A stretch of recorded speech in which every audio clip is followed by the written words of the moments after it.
Hello, welcome if you're new and welcome back if you're returning. Today is a bit of a progress report on the house so far. In part one I'm covering the dining room and living room, and I'm going to give you an update on a couple of the items that I've thrifted. Obviously the pheasants I was going to do them in the silver, but I decided most of my decor goes towards the gold tones. So I gave it a decoupage of gold leaf. A couple of things to remember if you're going to try this at home. Make sure you get all of the adhesive in all the little nooks and crannies because it's quite intricate. Also, I use a very soft brush for the application of the glue, and then I use another soft brush to apply the gold leaf on top of the glue. You leave the glue for about 30 minutes so it gets tacky, and that way when you put your adhesive, when you put your gold leaf on, it sticks to it. Obviously don't forget to do underneath, and then once it's done it's going to need to be coated with something. I'm going to give it a coat of a varnish, maybe with a little bit of a tint in it, just to take a bit of the gloss off it. So I have managed to pick up a new bookshelf. This was in a local restore, and this is going in the dining room and is the starting point for the library.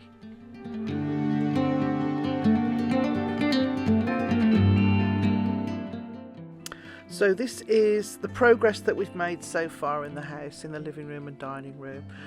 We've been living with boxes now for 6 weeks.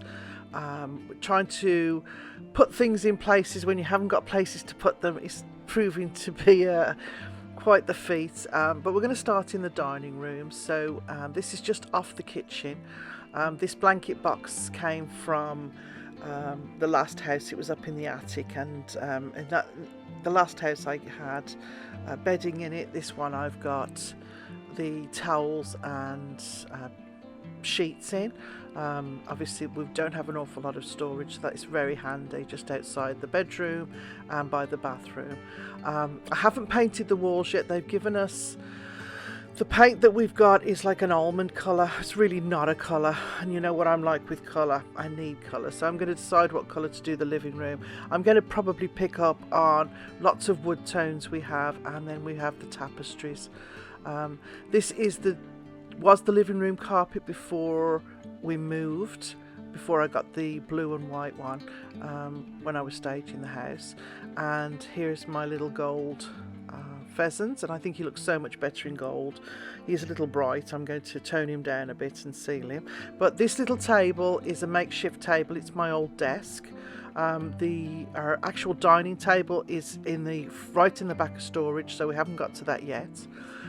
You'll notice all the furniture's come from everywhere over the house, so I've sort of condensed what I've needed.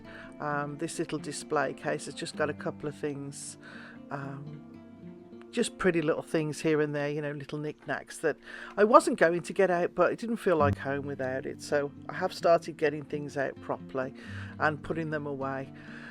So as you can see, the walls are an off-white at the moment, and I've got to pick a colour to do those. Like I said, I have quite a few of these tapestries, so I think I'm going to use one of the background colours, which is still not a real colour as far as I'm concerned, but it's better than beige. So these I've had in various places around the house over the years, but because there's such 12-foot ceilings, walls to the ceiling, they lend themselves perfectly, and there's such a feeling of room in this house because of the height of the ceiling. So I personally don't think it feels cramped or small. We've got lots of windows and everything seems to be fitting in really nicely. This particular dining room I think really it's got a French country feel to it. And I think my style's sort of a cross between French country and English cottage. It's definitely evolved a little bit. I have got some of the books out in this particular unit. This is one that I had in my living room at the last house, and I did have lots of family pictures in, but I wanted to get some of the books out.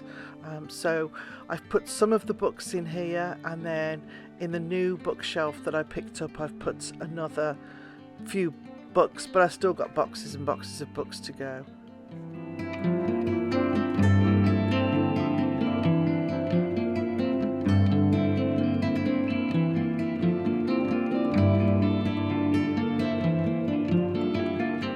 So this is the bookshelf that's kind of sort of the basis for the library. This is a display cabinet that I picked up, as I said, from one of the thrift stores in town. It's more of a restore. It does have a light in it. I'm not sure whether I'll use that, but it's not too tall, and it's a nice start, I think, for the library room. If I could get three or four of these, it'd be amazing, but these just you don't see these that often, not in the style that I've picked up anyway. It does go with the little French two-seater chair that I recovered before we moved. I had that in the library room at the last house, and I think the whole colour scheme with the tapestries goes really well. There's my little dog collection with the picture again, repeating the green.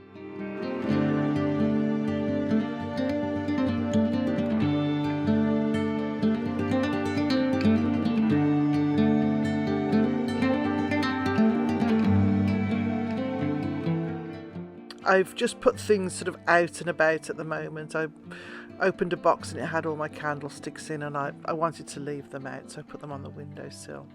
Over to the living room. Obviously the fireplace was a big thing. I brought that with me.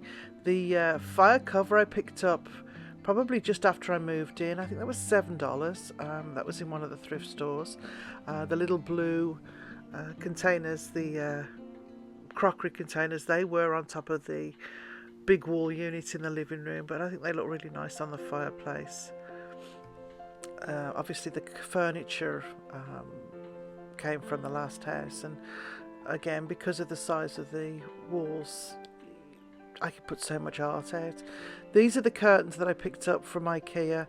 The issue that we've had because of the height of the ceilings, none of my curtains fit. I had these ones I've picked up because they were the yellow, and I wanted something either gold or yellow to contrast with the blue. And I think they look really nice. They were really, really cheap. I say cheap, I think they were under $40 for a panel from IKEA, and they do, for now, they fit perfectly, and they look lovely with the contrast of the blue couch.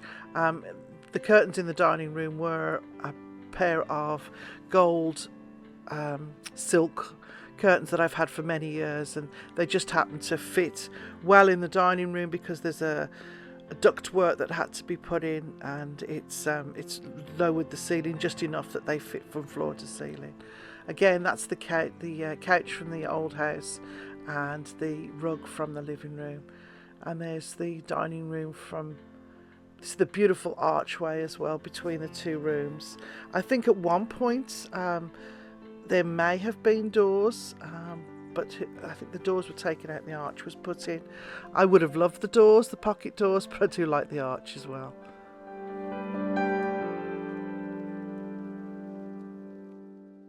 You can just see there on the table there's this silver pheasant that's yet to be done.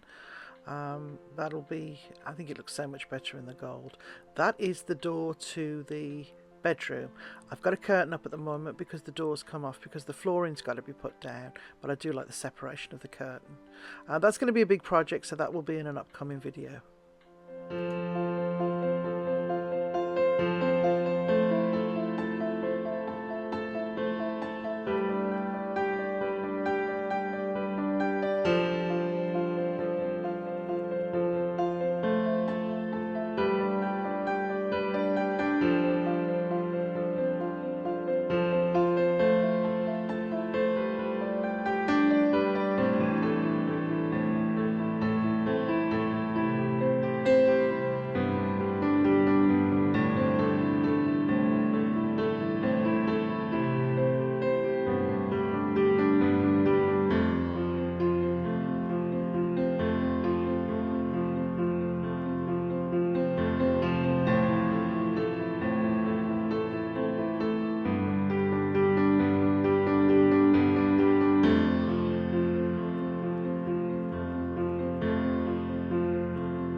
Well, I hope you enjoyed part 1 of the mini home tour. In part 2 I've got more of the house and more upcycled thrifts, so I'll see you next time.